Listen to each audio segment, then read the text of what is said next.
આજે Iran Israel યુદ્ધનો 22મો દિવસ છે અને આ યુદ્ધ બંધ થવાનું નામ નથી લઈ રહ્યું, જેને લઈને મિડલ ઈસ્ટમાં હાલ તણાવપૂર્ણ સ્થિતિ જોવા મળી રહી છે। તે વચ્ચે તાજેતરમાં અમેરિકન રાષ્ટ્રપતિ ડોનાલ્ડ ટ્રમ્પનું એક નિવેદન સામે આવી રહ્યું છે, જેની ભારે ચર્ચાઓ થઈ રહી છે। તે જ અંગે વાત કરીશું આજે આ વિડીયોમાં। નમસ્કાર, સ્વાગત છે આપનું ક્રાંતિ માર્ગમાં અને હું છું મેક્ષુ ઠક્કર આપણી સાથે। ઈરાન અને અમેરિકા ઇઝરાયલ વચ્ચે ચાલી રહેલા યુદ્ધમાં અમેરિકન પ્રમુખ ડોનાલ્ડ ટ્રમ્પના પરસ્પર વિરોધી નિવેદનોએ વિશ્વભરમાં કુતૂહલ સર્જ્યું છે, જેમાં વ્હાઇટ હાઉસમાં મીડિયા સાથેની વાતચીત દરમિયાન ટ્રમ્પે માત્ર એક જ કલાકના સમયગાળામાં સીઝ ફાયર અંગે પોતાનું વલણ બદલી નાખ્યું, જેમાં શરૂઆતમાં તેમણે સ્પષ્ટ કહ્યું હતું કે તેઓ અત્યારે કોઈ પણ સંજોગોમાં યુદ્ધ રોકવા નથી માંગતા, કારણ કે અમેરિકા મજબૂત સ્થિતિમાં છે અને ઈરાનને ભારે નુકસાન પહોંચી રહ્યું છે। તેમણે તો ત્યાં સુધી કહ્યું કે જ્યારે તમે વિરોધી પક્ષના સંપૂર્ણપણે તબાહ કરી રહ્યા હો ત્યારે યુદ્ધ વિરામ કરવાનો કોઈ અર્થ જ નથી,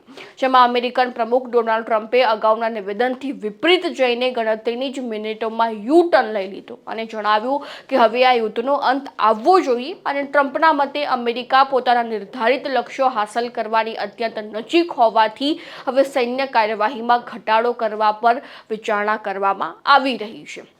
જેમાં અમેરિકન પ્રમુખનું આ અચાનક બદલાયેલું વલણ આંતરરાષ્ટ્રીય સ્તરે ઘણું આશ્ચર્યજનક માનવામાં આવે છે। આ સાથે તેમણે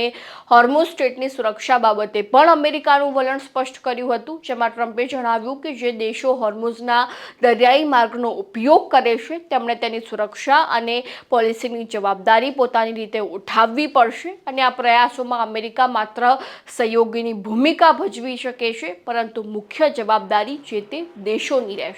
તમને જણાવી દઈએ કે આ ભીષણ યુદ્ધની શરૂઆત 28 ફેબ્રુઆરીએ થઈ હતી, જ્યારે અમેરિકા અને ઇઝરાયલના સંયુક્ત હુમલામાં ઈરાનના સુપ્રીમ લીડર આયાતુલ્લાહ અલી ખોમેનીનું મૃત્યુ થયું। આ હુમલામાં ઈરાનના પરમાણુ મથકોને પણ નિશાન બનાવવામાં આવ્યા હતા, જેના જવાબમાં ઈરાને વળતા હુમલા પણ શરૂ કરી દીધા। હાલમાં ઈરાનના નવા સુપ્રીમ લીડર મુજતબા ખોમેની પોતાના જીતના દાવા કરી રહ્યા છે, ત્યારે ટ્રમ્પના આ નિવેદનો ખાડી દેશોમાં વધતા તણાવ અને તેલની વધતી કિંમતો વચ્ચે ખૂબ જ મહત્વના માનવામાં આવી રહ્યા છે। તો હવે જોવું રહ્યું કે ઈરાન અને ઇઝરાયલ વચ્ચેની યુદ્ધની પરિસ્થિતિમાં ક્યારે સુધારો થશે અને આ મુદ્દા અંગે તમારું શું કહેવું છે પણ અમારા કોમેન્ટ બોક્સમાં જણાવી દેજો અને ખાસ ક્રાંતિ માર્ગને સબસ્ક્રાઇબ કરવાનું ભૂલતા નહીં।